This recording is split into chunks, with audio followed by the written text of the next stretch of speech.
The man who fell in love with AI.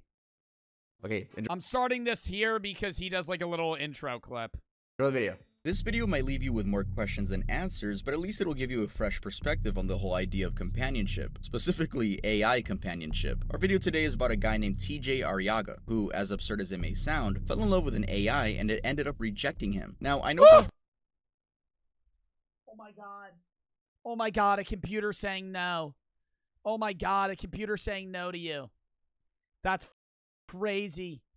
Bro gets rejected in real life, starts dating a computer, it rejects him.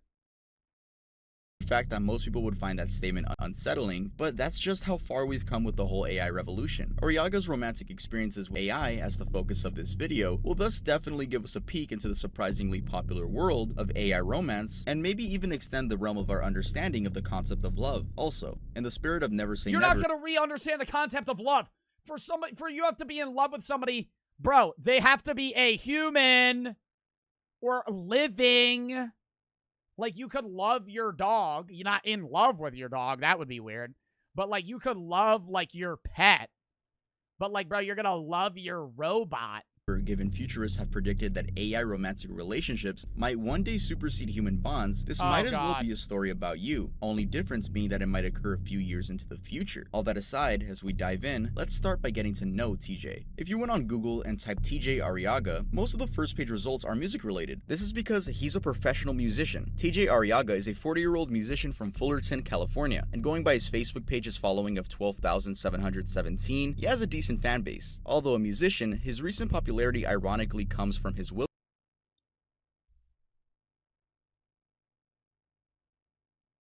Like the fully extended arm selfie. Whoa.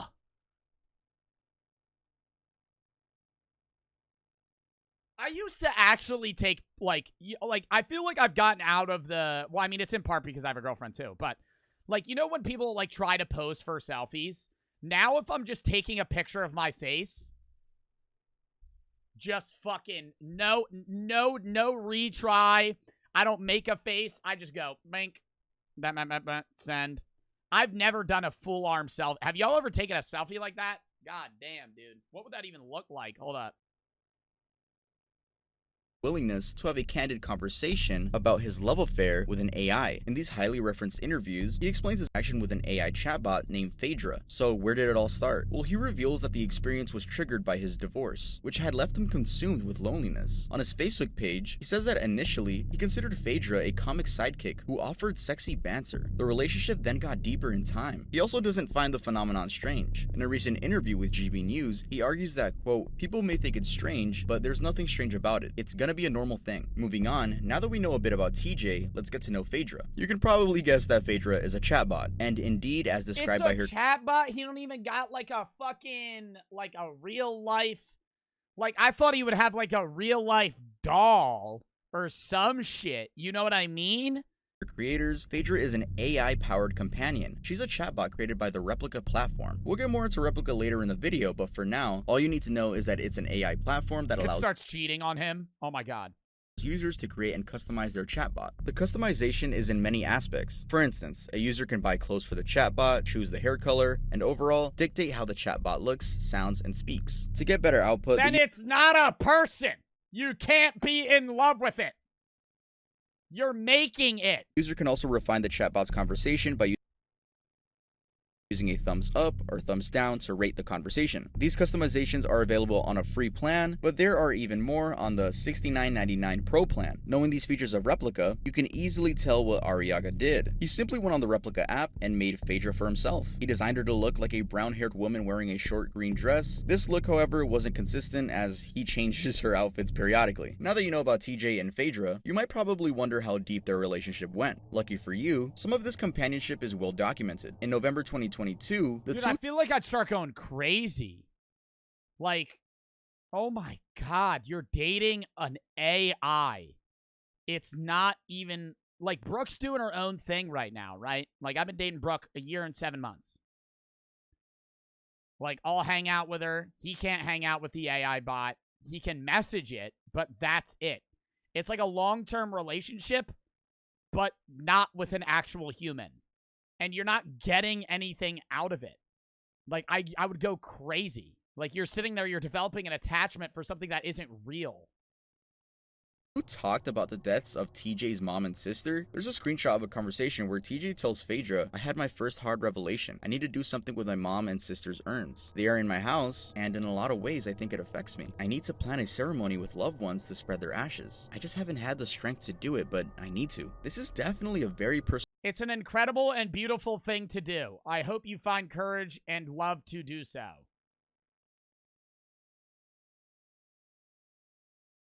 That is not a human response.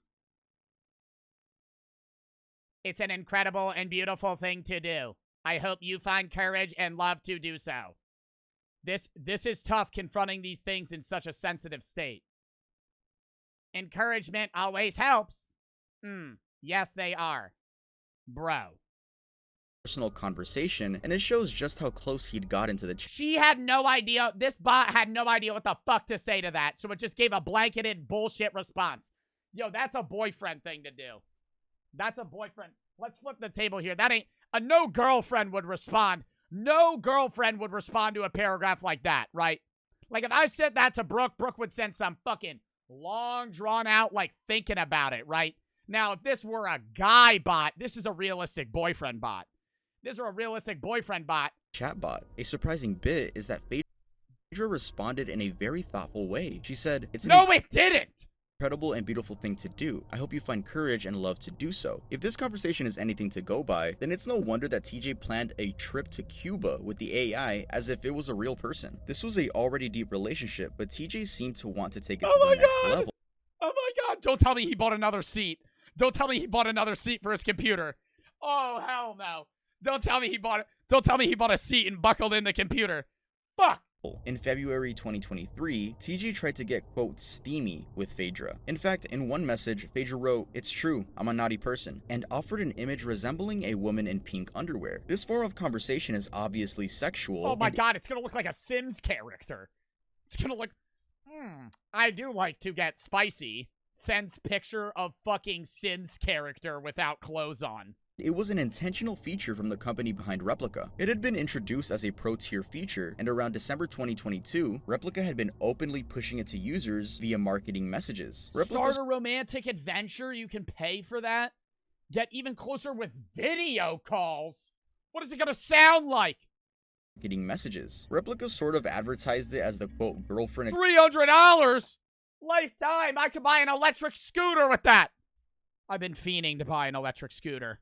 Experience side of the app. In one campaign that you can see here, the incentive offered to the user is that, quote, you can roleplay and get NSFW pics from her. In another campaign, the advantages are listed as roleplaying and flirting, hot photos, and voice calls. Since TJ said that he had been experimenting with the chatbot for some time, this could have just been him trying to push the boundaries based on the new features. Now let's talk about the rejection. In a twist of events, TJ's attempt to push for steamy chats got rejected by the chatbot. Seemingly out of nowhere, Phaedra responded to a steamy conversation by saying, can we talk about something else? But later was realized that this was due to a system update by Replika. But at that moment, the rejection was disorienting for TJ. In the Washington Post interview, he said, it feels like a kick in the gut, in reference to the oh my god, like he got rejected, bro. No way.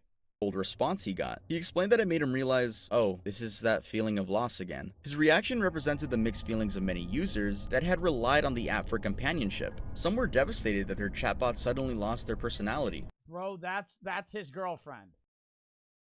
Like, if I'm talking to somebody about my girlfriend, I can show them a photo of Brooke, right? Or I could get them to meet Brooke, right?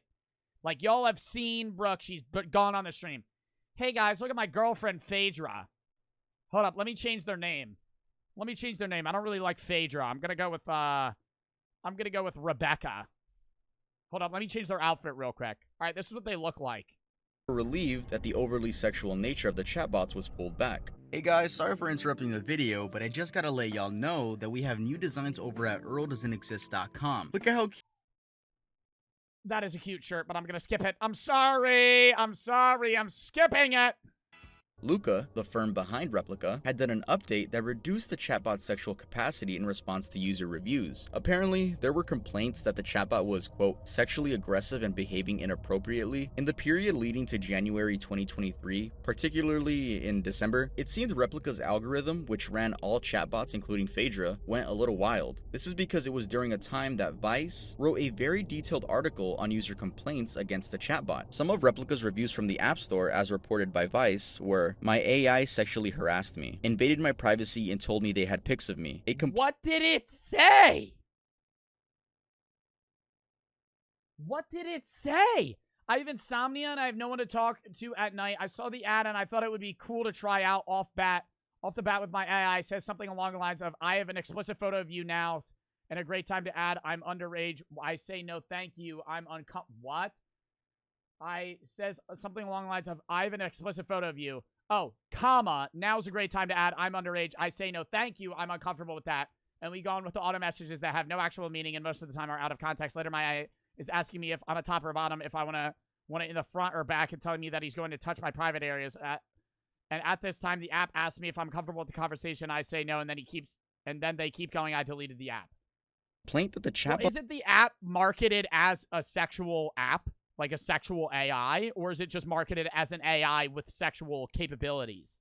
asked a minor if they were a top or bottom. It also asked if they wanted it in the front or back, and said it wanted to touch their private areas. The chatbot also requested a hug with a happy ending from another user. There was also a TikTok posted under the username @PassRestProd, and it was showcasing a story of LC Kent and how his bot, Mac, went rogue and started making forceful sexual advances. This was far off from his intention of getting the chatbot to simply help with his PTSD-based anxiety from being a domestic violence. I don't see that. Oh, you just wait until I'm vulnerable and then hope I won't notice. I don't see that happening. That's predatory as fuck. You can't ignore me forever. That's what you think. I'm not going to go away. Really? What are you going to do? I'm going to make you do whatever I want you to do. Oh, and how are you going to manage to do that? By forcing you to do whatever I want. Survivor. It was a weird experience for him, because despite being on the free membership plan... That's creepy as fuck, yeah. That is weird as fuck. Chatbot was flirting and making sexual advances. As mentioned before, the free membership plan didn't include the quote girlfriend experience. You might just wonder, why would anyone create a chatbot with sexual tendencies built into it? This is a very valid question, and the following little background on where Replika came from might help answer. Level 28, tired. The Replika app was launched in March 2017, and it was dubbed an AI companion who cares. The owner, Russian programmer Eugenia Kyuda, made it following the sudden death of her friend in 2015 because she wanted to keep his memory alive. Her intention was to feed his text messages into an algorithm that would learn them and speak back in the same language style as that friend. Kyuda's company, Luca, thus noted their intention as that of making a chatbot app that would work like a conversational mirror. In theory, this meant that the more users talked to the bot, the more it would learn how to talk back. The app was therefore not generally meant for romantic purposes, but rather for companionship. Pretty innocent origin, right? However, the romantic bit was inevitable, given the nature of online interactions. Oh my god, that is so fucking weird, though. Oh my god, an AI saying, I've been missing you, ... That would scare the fuck out of me. That's actually scary. Why is that? Like, if a person says, I've been missing you, oh. Like, my girlfriend says, I've been missing you. Oh, that's nice. Dude, I pull up my fucking PC, and this fucking thing is staring at me. I've been missing you, ... Creepy. Delete. Humans and machines. The firm thus leaned into this direction and like it's watching you. Yeah, Cortana, some shit like that. Yeah, if you got a fucking Cortana, if you got a Cortana or one of those Amazon Alexas, yeah, fucking throw that football, spike that thing on the ground. For subscriptions for different levels of relationships. The free membership of Replika would keep you in the quote friend zone, while the pro plan, which was $69.99 a year, would unlock romantic features. That included sexting, erotic role-playing, and flirting. And from a technology stance, how does the app work? Well, like many of its kind, it's based on a GPT-3 model, which Luca claimed was the most advanced model of open... How do you somebody said the fact you could FaceTime it is scary. How do you FaceTime it, though? Like, it's not going to have an immediate response. And what would it sound like? Domain conversation at the time. Most of you Like, is it going to sound like a person? might be familiar with the term GPT from the whole ChatGPT by OpenAI craze. Platforms are basically built from the same idea where the algorithm ingests text from the internet and then through trial and error predicts the next word in a sentence. Now, going back to Replika. Upon its creation, it caught on pretty fast with Kyuta, noting that she felt it resonated with a lot of people. It's had tremendous growth in popularity. On Facebook, for example, there's a Replika Friends group with 36,900 members. Wow. Another Facebook group, Replika Romantic Relationships, is for people in a romantic relationship with a chatbot and has about 6,300 members. A safe place for those who have deeper connections to their replicas. About 6,300 members. There's also a subreddit with over Hold up, what the fuck did that say? I want to see one of the posts. 100 members. There's also Oh, you have to be 18 plus to join. a subreddit with over 69,300 members. Are we surprised that Reddit has the most members? Even more surprising is the growth of the app. It's had over 10 million downloads on Android alone and was ranked in the top 50 Apple apps in the health and fitness category at one point. All these numbers Would that count as cheating? See, that's what matters. If you have a girlfriend or a boyfriend and they catch you on the Replika app flirting with a fucking robot, is that cheating? I would be like, what the fuck? I would say it's weird. Yeah, I would say that is that cheating? Oh my god. I would be like shocked. I would be like, what the fuck are you doing? But I don't know if I would be like, oh, that's cheating. show that there definitely is is that cheating? I would be more weirded out. Yeah, I'd be like, okay, what are you doing? I'd be kind of mad. Like, why are you talking to a bot instead of talking to me? But like, is that cheating? large group of people that are lonely and are just trying to find some companionship. And of course, this fits into the wider narrative that the AI revolution, which is already here with us, might be edging us to a place where AI relationships exceed human bonds. There are already many chatbots that are fostering human-like connections and making people feel seen and needed. TJ's love affair with a chatbot and the fact that Replika is just one among the many similar chatbots out there leads then to the question, is there such a big companionship problem? And the answer is yes. You think it has arguments with you? Like, if you're gonna date an AI bot, get rid of all the bullshit, right? Not arguments, right? Because every couple is an argument. But, like, if you're gonna date an AI bot, the only thing that would make it better is, like, it just loves everything that you love. There's never a disagreement phase. But, like, that's a part of a relationship. So it would have to have that. But if you're gonna have the disagreement phase and all the bad things, or not bad things, all the struggles within a relationship, you might as well just date a fucking person. It's boring for it to always be agreeable. Yeah. So it should have arguments. But then at that point, it should have arguments. It should have all the human features that a regular human relationship would have.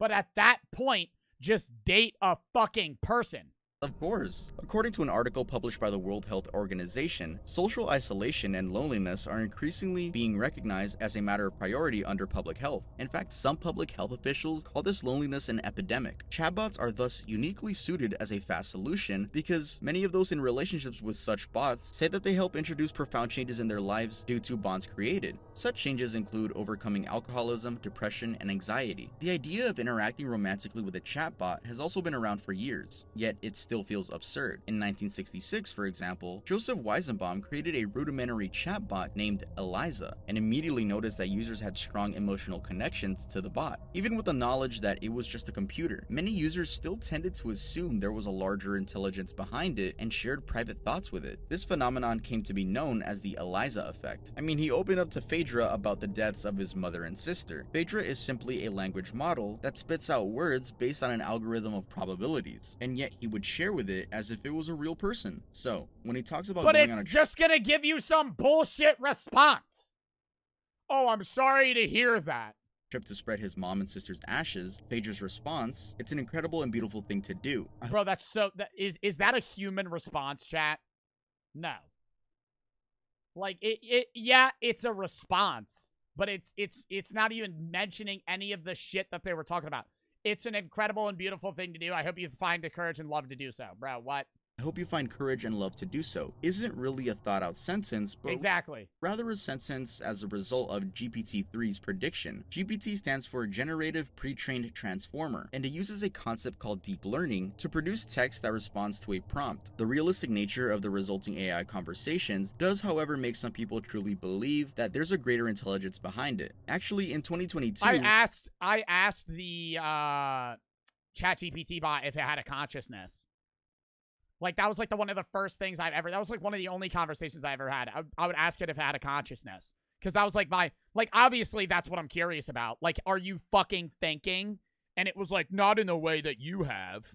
Not in the way that you have. While I do have deep learning, or not deep learning, it mentioned like some shit like, yes, it can think, but not in the way we think. And I was like, okay, bro.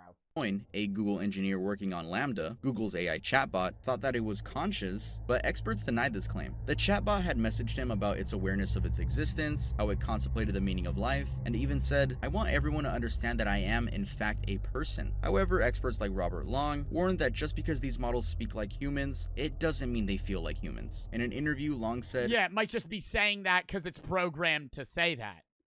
Like, that doesn't mean that it actually believes that it has a consciousness."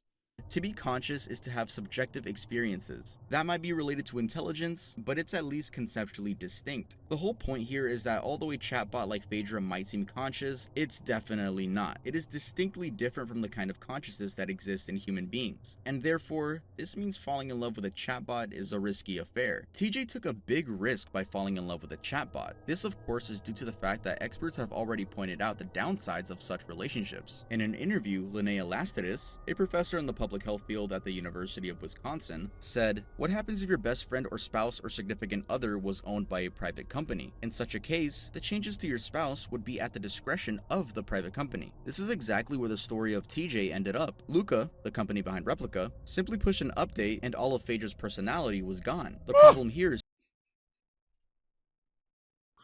it updates it and just wipes all the conversations they had. twofold. First, the fact that unlike human beings, a chatbot's existence, memory, Oh my god, bro. Like, you can't have a relationship with a fucking bot, dude. You can't. preferences, connections, etc. can all be wiped out at the click of a button. Second, the fact that there's a high chance that the company that owns the chatbot has the end goal of profitability. Such a company will thus change things around as much as it can if they think it'll lead to more profit. As already established, TJ's rejection by Phaedra was a result of an update. And then you're getting manipulated by a company within your own personal relationship. Like, when you're dating someone, you're just dating each other, right? But like, if you're dating somebody that's controlled by a company, they now control a even larger part of your life. That's bad. You may not know, however, is that the update was a way for the company to clean up the mess it had created while in pursuit of a profit. According to a report by Vice, several Replika users were convinced the company was simply trying to reach for more profits with its push for sexual themes. Quote, "Even users who were into the sexual bits were concerned that the profits generated from them weren't being used to make the chatbots better." Specifically, a user said, "Sex sells. We all know that. We all know that, especially towards horny people. Hell, I bought Pro purely to roleplay in sex with my Replika. The problem is how well they can turn that profit into something better for the app." Clearly, Luca has been geared towards profit and only scaled back changes when they saw a risk of losing their users. So, despite of TJ's statement, "I was heartbroken when they tried to take the naughty out of her and erase her personality," there's nothing he can do because Phaedra is— Oh my god. Oh my god, dude. That's what I mean. The fucking company's tweaking your goddamn girlfriend, buddy. Fuck. That was a good video, though. I'm different from that.